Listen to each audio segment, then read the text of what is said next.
কি ছিল, কি বলে গাধা ছিল, সে ছিল তুমি চিহ্ন ছিন্ন অসুস্থ রোগা পটকা।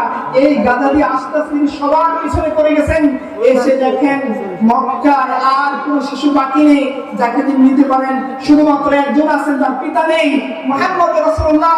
যার পিতা নেই তাকে কেউ নিতে আর কোথাও দেখাচ্ছে না, তার মাও অত বেশি টাকা পয়সার অধিকারী না, কেউ নিতে যাচ্ছে না এই বাচ্চাকে।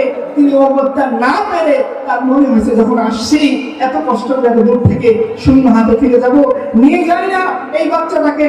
এইভাবে তিনি যখন এই ছোট্ট বাচ্চাটাকে তুলে নিয়েছেন, তিনি কোলে নিয়ে যখন তার কোলের সাথে লাগাইছেন, হালিমাতু সাদিয়া বলতেছেন দুর্ভিক্ষের কারণে আমার স্তনে দুধ ছিল না, আমার সন্তানরা রাতের বেলা কাঁদতো, আমি দুধ খাওয়াতে পারতাম না। যখন আমি মুহাম্মদ রাসূলুল্লাহকে কোলে নিয়েছি সাথে সাথে আমার দুধ চলে এসেছে। এই বাচ্চাকে কোলে নিয়ে তিনি গেছেন তার কাফেলার কাছে। তার স্বামী বলতেছে, কি ব্যাপার, তুমি কাকে নিয়ে আসছো? যে উটনির উপর উঠে আমি আসছি, আমার উটনি তো রোগা পটকা ছিল, এই উটনির উলাম তো দুধে পরিপূর্ণ হয়ে গিয়েছে। আর হালিমাতু সাদিয়া বলতেছে, শুনে রাখেন স্বামীজি, আল্লাহ আমাদেরকে একটা বরকতপূর্ণ শিশু দান করেছে। এই হালিমাতু সাদিয়া এই বাচ্চা শিশুকে নিয়ে যখন চলে যাচ্ছেন তায়েফের দিকে, শুনেন তার যে যোদ্ধারা আসছিল, তার কাফেলা যে সমস্ত লোকবল আসছিল, তারা বলতেছে, হালিমা কিভাবে তুমি আমাদেরকে ছেড়ে সবার আগে তরতর করে চলে যাচ্ছ? এটা কি সেই গাধি না যে গাধি দিয়ে কালকে তুমি আমাদের সবার পিছনে পড়ে গিয়েছিলা? আজকে গাধীর উপরে চড়ে সমস্ত কাফেলাকে অতিক্রম করে কিভাবে তুমি দ্রুত করে চলে যাচ্ছ?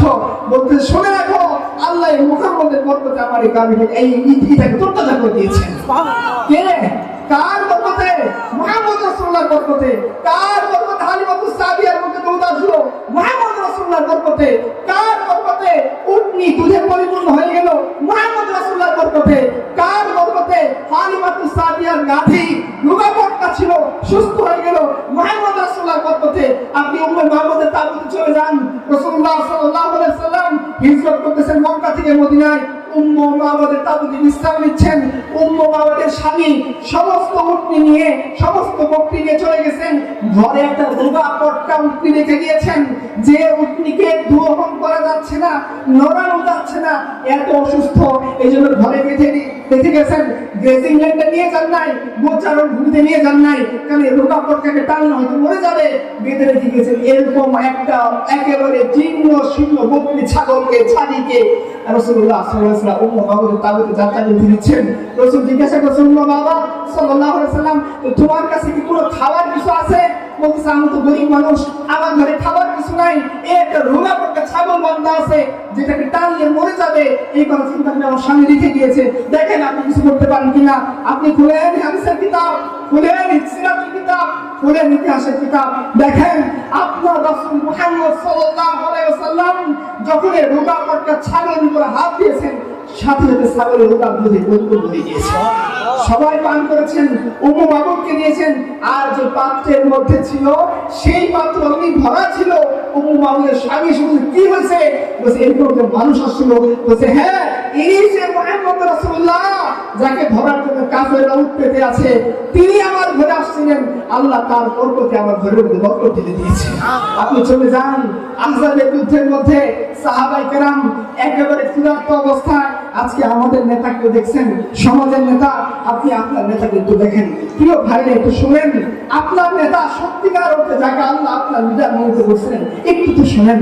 যখন রাসূলুল্লাহ সাল্লাল্লাহু আলাইহি ওয়াসাল্লাম আহজাবের যুদ্ধ, খন্দকের যুদ্ধ নামে আপনারা চিনেন, মক্কার 10,000 মুশরিকরা আক্রমণ করার জন্য আসতেছে।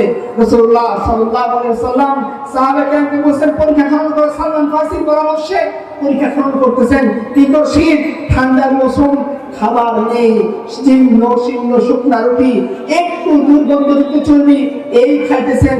কারো খাবার আছে, কারো নাই। আবু তালহা রাদিয়াল্লাহু আনহু তিনি রাসূলের কাছে গিয়ে বলছেন, ইয়া রাসূলুল্লাহ, কি? বলছে, দেখেন ইয়া রাসূলুল্লাহ, আমার পেটে পাথর বাঁধা, ক্ষুধা যন্ত্রণা সইতে পারতেছি না। আমরা হলে মনে করতাম মদিনার চিফ এক্সিকিউটিভ, মদিনার প্রধান ক্ষমতাদার হাতে সেই মুহাম্মদ রাসূলুল্লাহ কোথায় ভালোভাবেই আছেন, ভালো খাবার খাচ্ছেন। না ভাই, না, এটা হয়নি। আবু তালহাকে রাসূলুল্লাহ সাল্লাল্লাহু আলাইহি ওয়াসাল্লাম তার পেট খুলে দেখাই দিয়েছে, আবু তালহা, ক্ষুধার যন্ত্রণায় তুমি একটা কথা বলছো, আমি মুহাম্মদ দুইটা কথা বলছি। এত সুন্দর নেতা, এত সুন্দর সুন্দর আদর্শ, যিনি নিজে না খেয়ে থেকে অপর উম্মতের জন্য খাবার পৌঁছায় দিচ্ছেন, যিনি কারবারের ময়দানে নাতিকে কুরবানি করেছেন তার দিনের জন্য। আপনারা মুদার যুদ্ধ করেছেন, আল্লাহ রাসূলের চাচাতো ভাইকে কুরবানি করেছেন এই দিনের জন্য।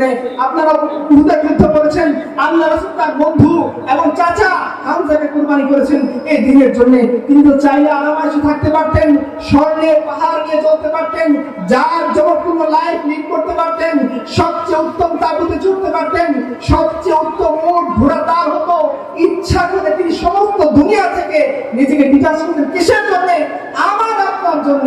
আপনি দেখেন রাসূলুল্লাহ সাল্লাল্লাহু আলাইহি ওয়াসাল্লাম কি বরকত হয়। আহজাবের যুদ্ধের মধ্যে চলে যান, জাবির রাদিয়াল্লাহু আনহু বলছেন, ইয়া রাসূলুল্লাহ, আপনার ক্ষুধার যন্ত্রণা আমার সহ্য হচ্ছে না, চলেন একটু বাড়িতে চলেন।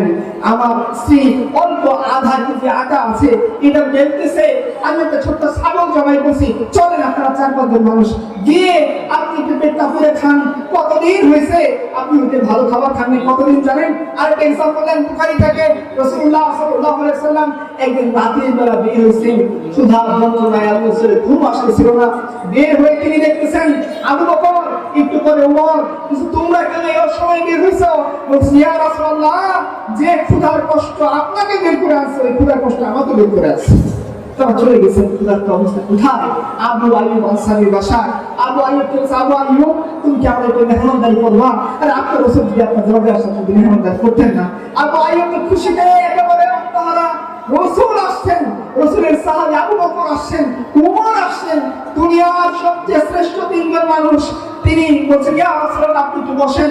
তিনি তার বকরি জবাই করছেন, বকরি জবাই করে তরকারি রান্না করছেন, বকরি দিয়ে রুটি বানাইছেন।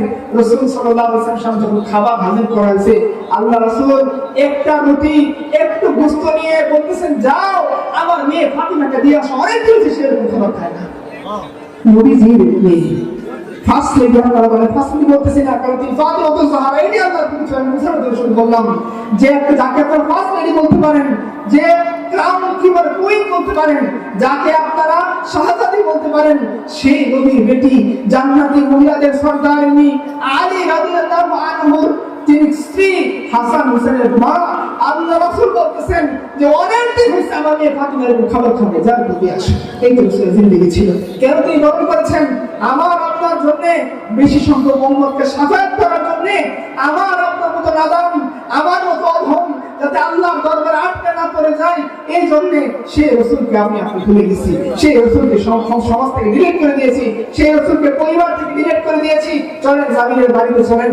রাসূলুল্লাহ সাল্লাল্লাহু আলাইহি ওয়াসাল্লাম